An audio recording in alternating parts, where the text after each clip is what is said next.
साथ जुड़ रहा है सामिल का मैनेजमेंट। सामिल की दूसरी तिमाही के नतीजे मिले जुले रहे हैं। सालाना रेवेन्यू 8.5%, एबिट अगर देखें 7% का इजाफा देखने को मिला है, लेकिन मुनाफा 6% की गिरावट रही है। मार्जिन में भी हल्का दबाव, और इसके पीछे क्या वजह रही? ईवी सेगमेंट में कैसी मांग है? क्षमता विस्तार, एक्सपोर्ट बढ़ाने की योजना क्या है?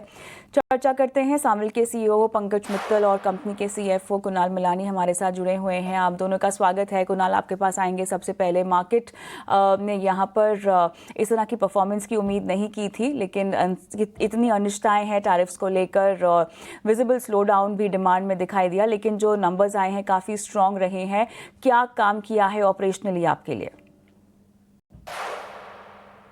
एकदम देखिए, हमने तो आपको लास्ट क्वार्टर भी यही बताया था कि अगला क्वार्टर इससे भी बेटर होएगा और उसके अगले क्वार्टर उससे भी बेटर होएगा। सो हमारी एंडेवर हरदम यही रहता है कि टू कीप ऑन इम्प्रूविंग।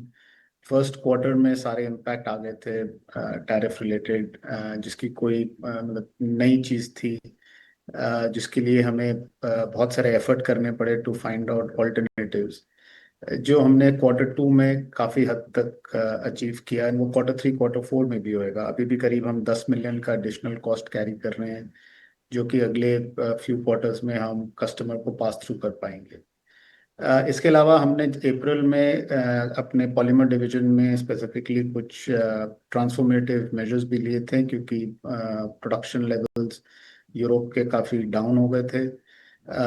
अभी वो एक हद तक थम गए हैं, सो और डिक्लाइन नहीं दिख रहा है, और इसके आगे लगता है कि अब ग्रोथ आएगा यूरोप में भी, जिसके कारण भी हमें एक टेलविंड मिलेगा आगे H2 में। और वो ट्रांसफॉर्मेटिव मेजर्स हमारे कॉस्ट को रिड्यूस कर पाया इस क्वार्टर, और अगले क्वार्टर्स में और होंगे।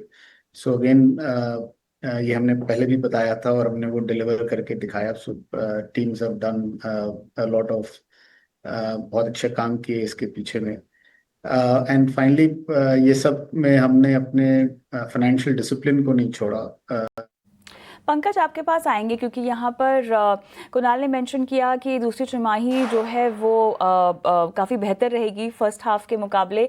क्वांटिफाई कैसे करें इसको? ऑल्सो आप ये बताइए कि इंटीग्रेशन जो है अत्सुमिक के टेक के साथ, वो किस तरह से, किस स्टेजेस पर है? सिनर्जीज को लेकर क्या अपडेट है? कुछ अगर आप जानकारी दे पाएँ। हाँ, आपने सही कहा कि आर्चमेट एक बहुत ही बेहतरीन कंपनी है और उनका इंटीग्रेशन भी बहुत अच्छे से हुआ है। और वो कई जगह पर ग्रुप के अंदर में हेल्प भी कर रहे हैं। ऑटोमेशन है, मशीन बिल्डिंग एक्टिविटीज हैं, उनके अंदर काफ़ी काबिलियत है इन सब चीज़ों की भी। इसके अलावा जो हम लोगों ने रीस्ट्रक्चरिंग कॉस्ट्स की हैं, पिछले क्वार्टर के अंदर में भी की थी, इस साल में इस क्वार्टर में भी की हैं। मॉड्यूल एंड पॉलीमर डिवीजन के अंदर में अपने आप को जो मार्केट डायनेमिक्स चेंजेस हो रहे थे यूरोप के अंदर में, उनके तहत वो हमें आने वाले क्वार्टर्स में हेल्प करेंगे।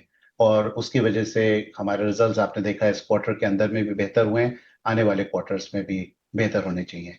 दूसरी चीज ये है कि हमारी कंपनी जिस तरह से स्ट्रक्चर्ड है, हमने अपनी कंपनी को एक्सपोर्ट ओरिएंटेड एक जगह से दूसरी जगह के बजाय उन हर एक लोकल मार्केट्स के अंदर में वहीं पर हम मैन्युफैक्चर करते हैं और सप्लाई करते हैं। इसकी वजह से जो भी मार्केट के अंदर में चेंजेस आ रहे हैं, उसको हम लोग जिम्मेदारी के साथ, हमारे साथी पूरी मेहनत के साथ बहुत जल्दी उन डायनेमिक्स को अपने अंदर में एब्जॉर्ब कर पाते हैं और रिएक्ट कर पा रहे हैं। इसकी वजह से कंपनी जो है बेहतर प्रदर्शन कर पा रही है और आने वाले समय में भी कस्टमर्स के साथ मिलके हम लोग और अच्छा काम करते रहेंगे।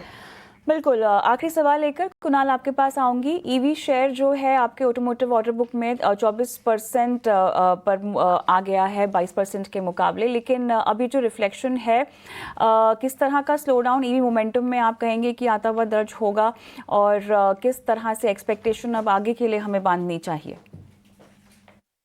सो ईवी शेयर जो हमारी 22% आई है, वो एक ऑर्डर बुक में शेयर ऑफ करंट रेवेन्यू नहीं है।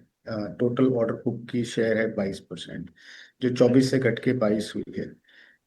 मार्केट में आपने सुना ही होगा कि ईवी की पेस ऑफ ग्रोथ काफी हद तक रिकैलिब्रेट हो गई है। जो एक्सपेक्टेड हाई ग्रोथ था वो अब थोड़ा मीडियोकर लेवल पे आ गया है। एंड जो बाकी पावर ट्रेन्स थे जिसके कि नए ऑर्डर्स नहीं इशू हो रहे थे, अब उसमें भी नए ऑर्डर्स आ रहे हैं, जिसके कारण से उनकी शेयर बढ़ गई है।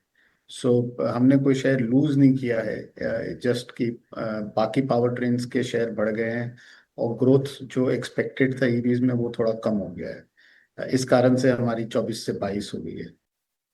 चलिए, इसी के साथ आप दोनों का धन्यवाद करना चाहते हैं। आप दोनों ने समय निकाला, नतीजों पर हमारे साथ बातचीत की, हमें समय दिया, धन्यवाद। और कॉर्पोरेट कनेक्शन को भी हम यहीं समाप्त करते हैं, लेकिन एक छोटा सा ब्रेक, और ब्रेक के उस पार हम लेकर आएंगे क्लोजिंग कॉल, क्योंकि हफ्ते का आखिरी दिन और ऐसे में आखिरी घंटे में रणनीति आपके लिए क्या सही है, जानेंगे एक्सपर्ट से ब्रेक के बाद।